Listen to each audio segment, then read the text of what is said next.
Então perceba que o verbo que se tornou uma pessoa está falando.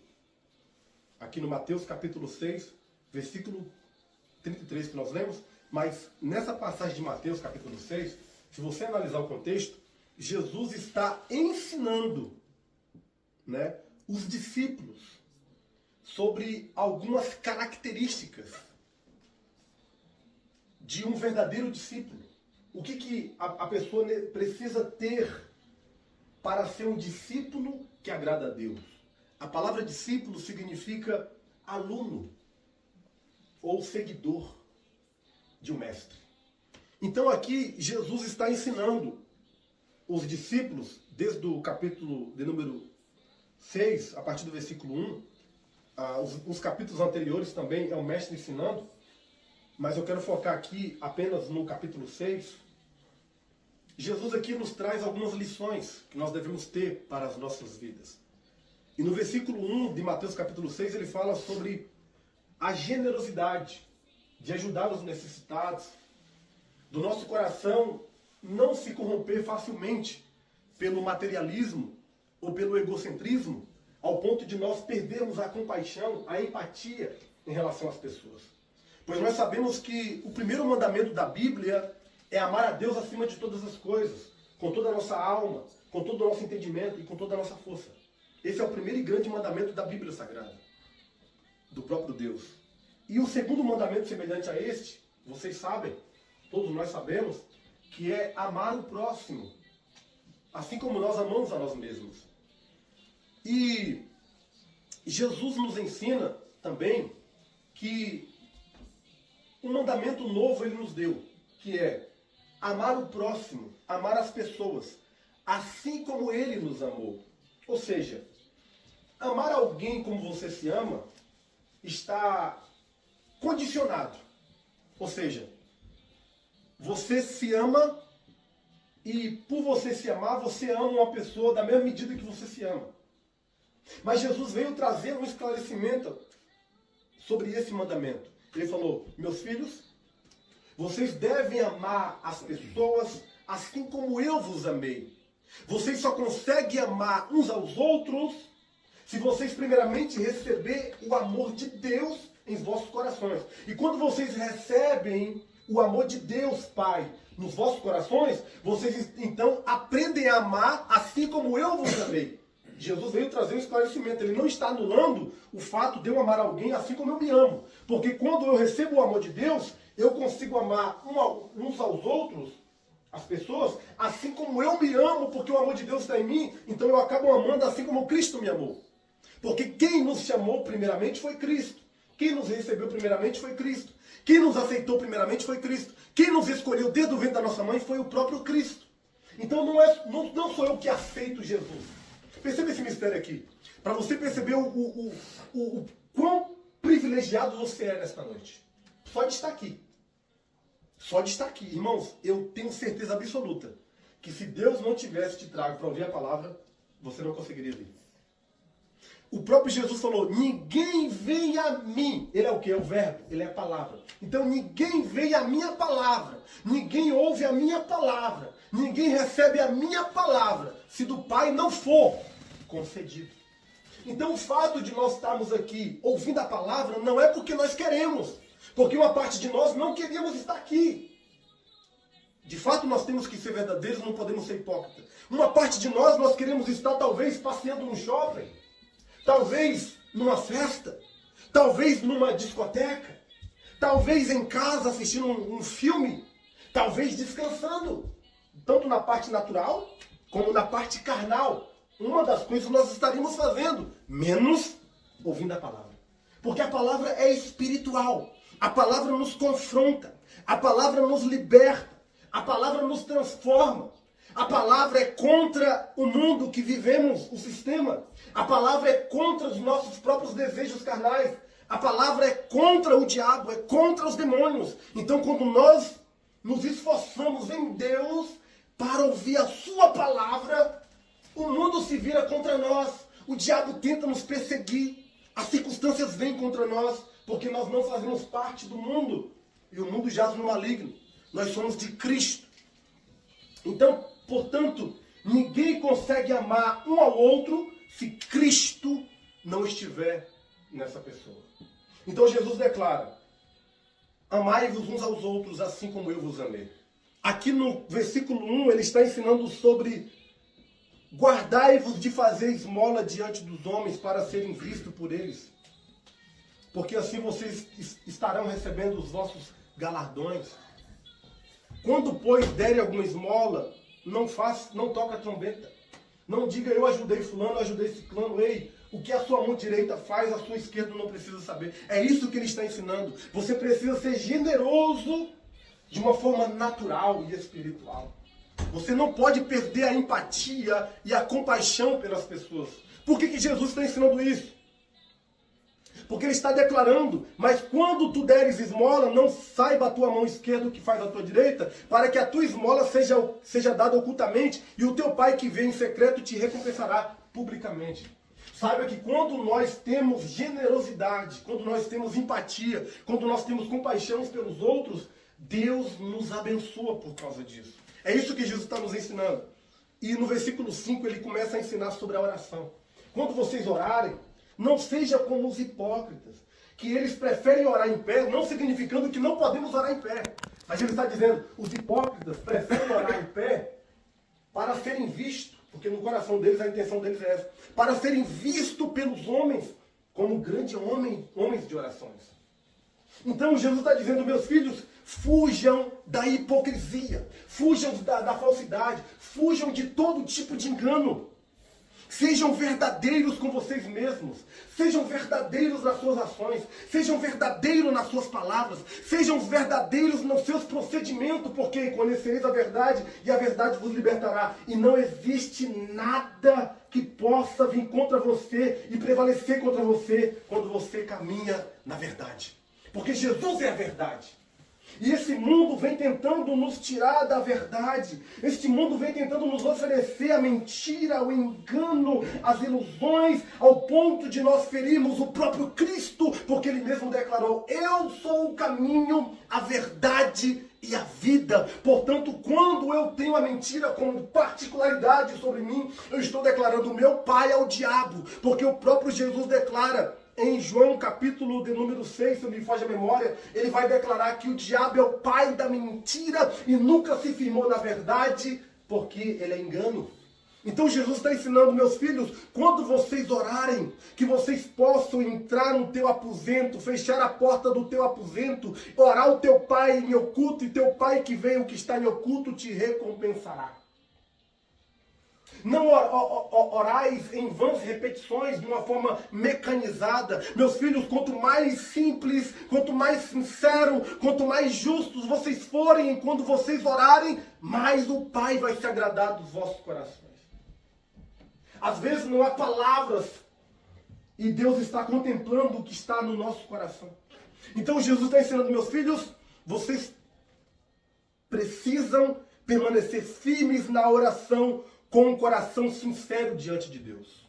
É isso que ele está ensinando. Orai ao Pai nosso que estás nos céus, pedindo para que o reino de Deus venha até vocês e para que ele possa fazer a vontade dele em vossas vidas. Sabe qual é o nosso maior erro? É quando nós oramos segundo o nosso próprio coração e dizemos: Deus, eu quero. Deus, faça isso. Deus, eu quero que o Senhor faça isso. E às vezes, de tanto nós pedimos, Deus nos dá. Mas aquilo que nós estamos pedindo pode nos prejudicar. De tanto nós pedimos, Deus pode permitir. Mas a vontade dele é perfeita. Por isso que Jesus está ensinando, meus filhos, quando vocês orarem, que vocês possam orar pedindo para que o Pai faça a vontade dele em nossas vidas. Porque nem sempre a vontade de Deus é a nossa vontade.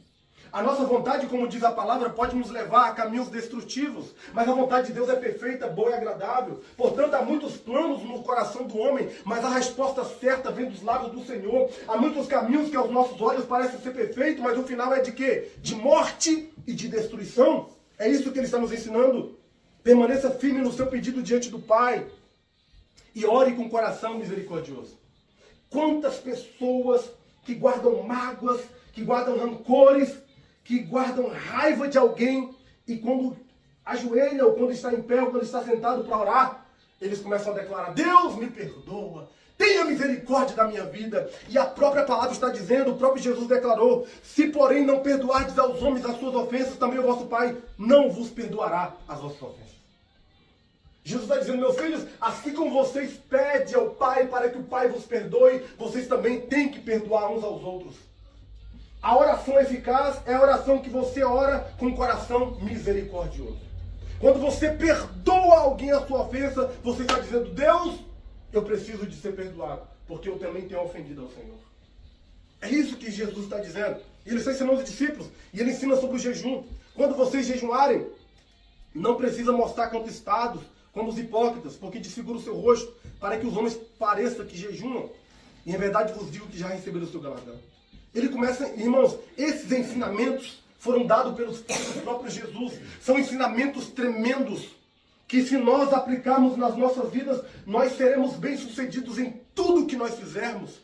Jesus está dizendo, porém, quando vocês jejuarem, unge a vossa cabeça e lava o seu rosto, para não parecer os homens que vocês jejuam, mas sim ao teu Pai. Sabe o que está dizendo? Meus filhos, vocês precisam de fazer as coisas atentando para o Pai Celestial. Amém?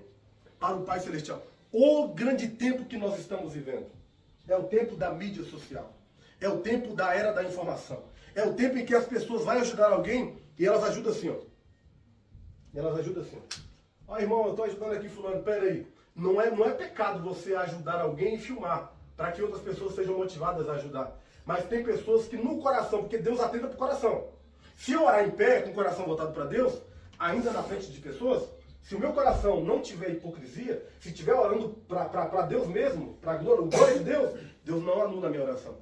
Eu recebo a recompensa dele. Se eu jejuar e alguém falar, meu filho quer comer e tal, e eu não, é porque eu estou em jejum agora, eu estou diante de Deus em jejum. Mas se eu falei com o coração voltado para Deus, não para receber a glória do homem, Deus recebe o meu jejum. Se eu dei esmola e filmei, estou dando esmola aqui para filmar meu coração, Deus conhece meu coração, sabe da minha sinceridade, e eu estou fazendo isso para a glória do nome dele, não para ser visto pelos homens e para ser aplaudido pelos homens, Deus recebe a minha esmola também. E que a Bíblia diz que quem dá ao pobre empresta a Deus, e Deus não fica devendo nada a ninguém. Então perceba que Jesus está lutando aqui, através da palavra, contra a hipocrisia.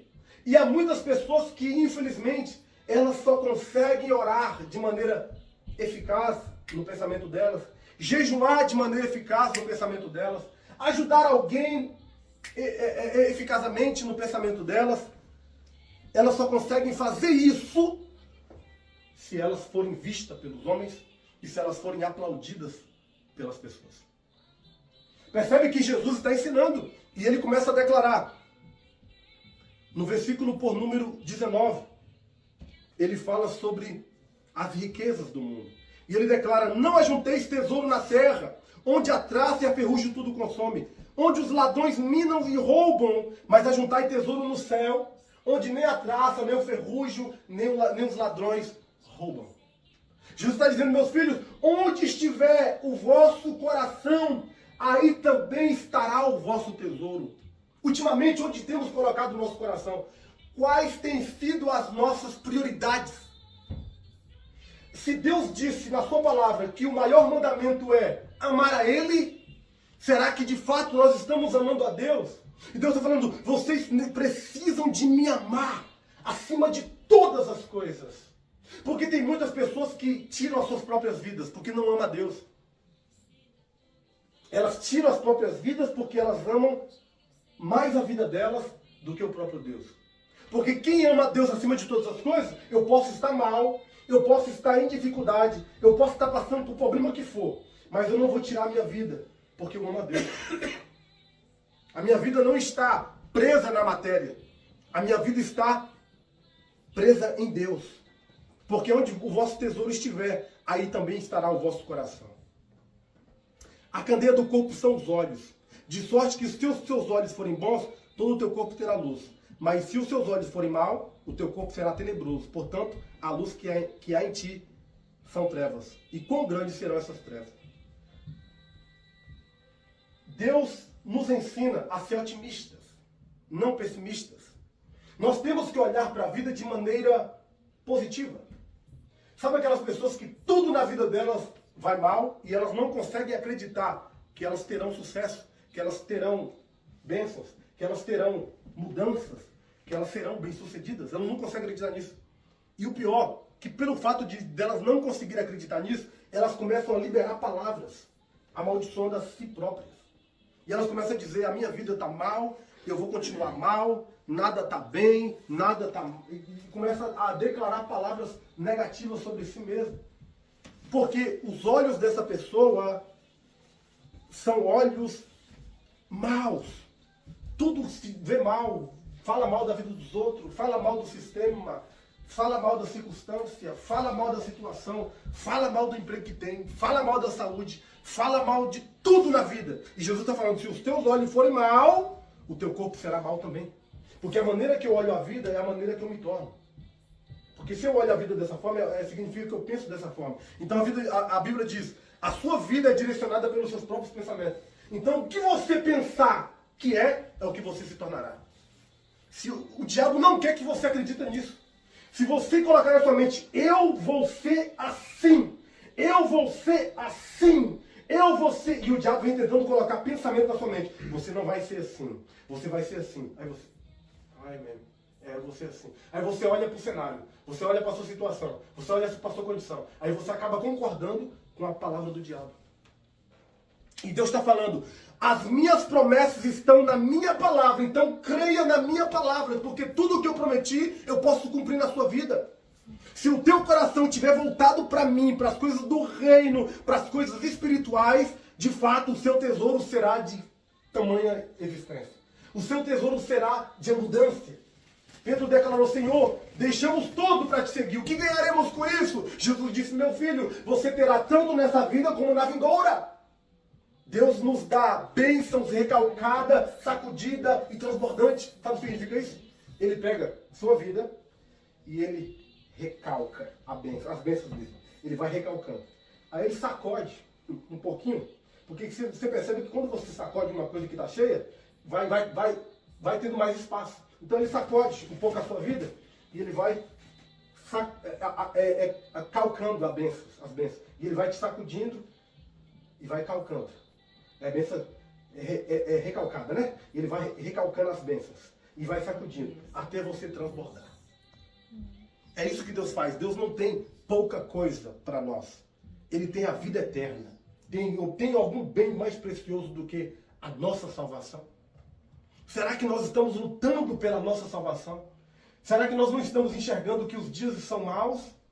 Que os dias estão passando rápido? Que a vinda de Jesus está próxima? Que as palavras de Cristo estão se cumprindo na terra? E nós estamos olhando para esses sinais se cumprindo? E Deus já nos deu uma semente, uma marca, que nós não conseguimos mais olhar como o ímpio olha. Nós não conseguimos mais viver como as pessoas que não têm a Deus vivem. E nós pensamos assim, meu Deus, eu não posso pensar dessa forma, eu não posso viver dessa forma. Porque você já foi marcado por Deus. E você, às vezes, por algum descuido, acaba entrando no caminho da correria. Qual é o caminho da correria? É aquele caminho que deixa Deus de lado. Você está correndo tanto depressa que você acaba esquecendo de Deus. É o caminho que não tem volta. Só Jesus pode nos trazer de volta. Porque ele declarou, ninguém pode servir a dois deuses.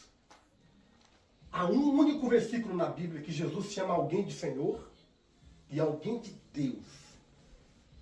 Não é nem se referindo ao próprio diabo. Porque tem lá, Paulo declara que é o Deus desse século, segundo o entendimento de muitos. Mas aqui Jesus frisou, ninguém pode servir a dois senhores. Porque há de odiar um e amar o outro, ou se dedicará a um, ou desprezará o outro. Repete comigo, se dedicará a um, ou desprezará o outro. Irmão, isso é muito forte, eu preciso falar disso aqui. Em plena América, porque há muita gente na América aqui que não tem esse conhecimento. Eu acredito que vocês têm, mas eu só quero dar uma pincelada aqui. Para edificar vocês e para não permitir que vocês sejam levados pelas ondas desse século. Especialmente da América. Há um mal terrível na América. Sabe qual é? Quem pode me dizer? Dinheiro. E esse dinheiro significa que ele é um Deus chamado? Mamon. Eu estive conversando como brasileiro, ele tem aqui aproximadamente 20 anos.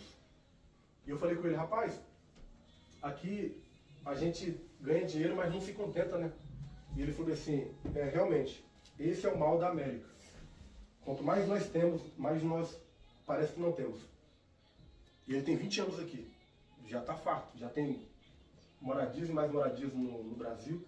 Tem moradia aqui. E ele falou, até hoje eu estou na correria. Até hoje a minha vida eu só consigo ver trabalho na minha vida, na minha frente. Eu não consigo ver outra coisa. Agora me diga uma coisa, nós somos brasileiros. Lá no Brasil a gente trabalha, às vezes ganha um salário mínimo e às vezes nós somos mais felizes do que aqui. Não é verdade? Pô, esse dia eu estava falando com a diaconisa dentro mesmo, quando ela estava trabalhando, eu falei assim, a gente está ganhando mais do que a gente ganhava em Portugal, e por que parece que a gente vivia melhor em Portugal do que aqui? Aí Deus começou a me falar, porque é Mamon que domina aqui. Quer dizer, domina entre aspas, né? Que quem domina tudo é Deus. Mas é Mamon que está predominando sobre muitas pessoas. E às vezes você passa por perto de alguém, e você não sabe, mas aquela pessoa ali, ela pode ter um Mamon dominando ela. Aí você passa perto dela e você sente o choque. O choque da correria da vida. O choque da vida de trabalho. O choque da realidade da América. As distrações do século.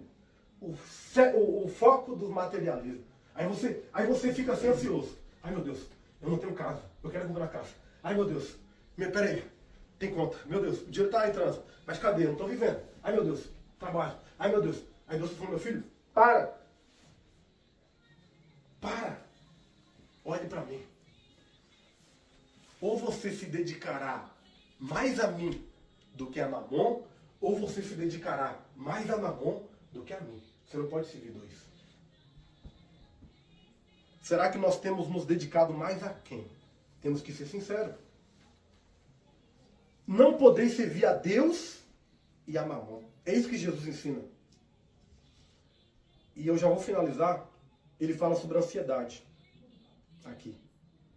Ele fala, por isso vos digo, não andeis ansiosos quanto à vida de vocês. Lá na Flórida, a mulher do meu ex-patrão, ela falou assim, ô irmão Jeová, você e a sua esposa vão para Massachusetts. Eu morei lá 12 anos. Eu quero dar um conselho para você. Fala com a sua esposa que para ela tomar cuidado com a ansiedade. Ela nem conhece minha esposa. Você já viu a mulher do meu patrão? Uma vez, né? Na igreja. Mas ela te conhece? Ela me fez no culto na igreja. Mas ela já... Não, nós só nos papo? cumprimentamos. Não. Ela falou, fala com a sua esposa para ela tomar cuidado com a ansiedade. Porque lá na região de Massachusetts, o que é de pessoas que estão depressivas, o que é de pessoas que estão ansiosas, não se fala. Aí às vezes as pessoas culpam o quê? O tempo. Mas não é o tempo, não, irmãos. Aí vai falar, porque é muito inverno, muita neve, as pessoas ficam muito em casa. Não, não é isso não. É demônio. Demônio que entra por legalidade. Demônio que fica mastigando ali, ó. Que fica te pressionando. Com angústia, com tristeza, com preocupação. O que gera ansiedade? Preocupações excessivas. É isso que gera ansiedade. Você pega uma preocupação aqui e guarda. Você pega outra preocupação e guarda. Você pega outra preocupação e guarda. Aí você vai acumulando preocupações. Qual é? Preocupação com mais preocupação? Ansiedade. Preocupação com mais preocupação multiplicado vai gerar, multiplicado por ansiedade, vai gerar depressão. Falta de fé. Aí é por isso que chega o caos. Começa com uma preocupaçãozinha aqui, uma preocupação ali, outra preocupação ali, outra preocupação ali, ansiedade bate aqui, ansiedade bate ali, depressão vem aqui, depressão vem ali. E é por isso que Jesus está falando, não andeis preocupados quanto à vida de vocês, pelo que vocês vão de comer, pelo que vocês vão de beber, nem quanto ao vosso corpo, pelo que haveis de vestir. Não é a sua vida mais importante do que o seu mantimento? Ou o seu corpo mais importante do que as suas vestes? Olhai para as aves do céu, não semeiam, nem plantam, nem ajuntam em celeiro. E o vosso Pai Celestial as alimentam.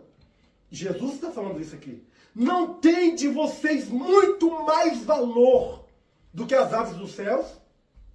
E qual de vós poderá, com todos os seus cuidados, acrescentar um côvado à sua estatura? Ele está dizendo, você tem controle sobre o seu tempo, sobre a sua vida, sobre os anos que você tem, sobre as estações. Então ele declara, enquanto ao vosso vestuário, às suas vestes, por que andais sólitos, angustiados, preocupados? Olhai para os lírios do campo. Eu falei de Salomão aqui.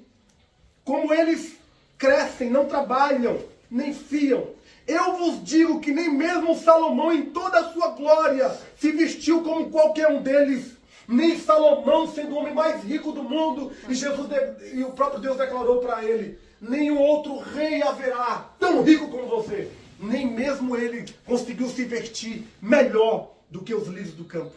Não conseguiu. Eu vos digo que nem mesmo Salomão conseguiu. Pois se Deus assim veste a erva do campo, que hoje existe, e amanhã lançada no forno, não vos vestirá muito mais a vós, homens, que no sentido aqui literal, se refere também às mulheres, homens de pequena fé.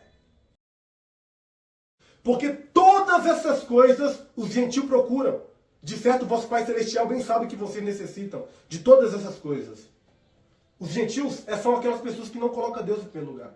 E eles vivem aí à procura de comida, de bebida, de trabalho, e querendo viver só focando no material, e não focam em Deus. Então eles andam assim, preocupados, ansiosos. Mas Deus está dizendo, vocês não, vocês são diferentes. Vocês precisam buscar primeiramente o reino e a justiça, e as demais coisas vos serão acrescentadas. Não vos andei inquietos pelo que haver de comer ou de beber, porque cada dia basta o seu mal. Amém? Amém. Que neste dia de hoje, que as nossas ansiedades sejam lançadas em Deus, como diz a palavra, porque Ele tem cuidado de nós. Talvez você declare assim, mas é muito fácil falar para quem não passa pelo mesmo sofrimento. Irmão, se eu contar a minha história para vocês, vocês não acreditam. Deus me tirou foi do crack, da cocaína, da maconha, do roubo. Deus me tirou de uma vida de imoralidade. Minha vida era... Eu gostava de coisas do mundo. Discoteca, baile funk. Tinha um grupo de rap, fiz uma tatuagem na perna. O rap era meu sangue, minha veia. Então a minha vida era uma miséria. Mas eu resolvi entregar minha vida para Deus. Quando eu entreguei minha vida para Deus, minha vida mudou. Deus me libertou, me tirou do mundo das drogas. E hoje eu posso dizer que eu sou livre e sou feliz de verdade. Mas não é a América que vai me tirar o foco de Deus. Vou dizer uma coisa para vocês, eu tenho sentido angústia nesse lugar. Às vezes eu tenho me sentido sozinho neste lugar. Mesmo com a minha esposa, a gente conversa. É um lugar que você enfrenta demônios de solidão. Demônios. Se a gente não tivesse indo com Deus, quem disse que a gente ia conseguir fazer a obra de Deus? Não conseguia não. A gente ia ter a gente ia procurar substância. O que é substância? Vamos focar a nossa cabeça em alguma área, alguma coisa. Aí você vê aí, pessoas que não têm a Deus, mas elas focam tanto a vida delas no trabalho, que se você conversar com elas um pouco, você vai ver. Você vai se deparar com angústia, com peso, com batalha, com ansiedade, com preocupações. Menos Deus. Menos Deus. E o pior de tudo, sabe o que é? Elas têm tudo, mas elas não são felizes. E eu posso dizer para vocês que eu tenho felicidade no coração. Tenho alegria de servir a Deus. As batalhas que vêm na vida, vêm para tentar tirar essa alegria. Mas se eu permanecer fiel a Deus, o diabo não consegue roubar a minha alegria. Então lute para que o diabo não roube a alegria nem a fé no seu coração. Lute para que você possa colocar Deus em primeiro lugar na sua vida e dizer, Deus, o Senhor me trouxe para a América para prosperar em todas as áreas, principalmente na área espiritual. Amém, irmãos?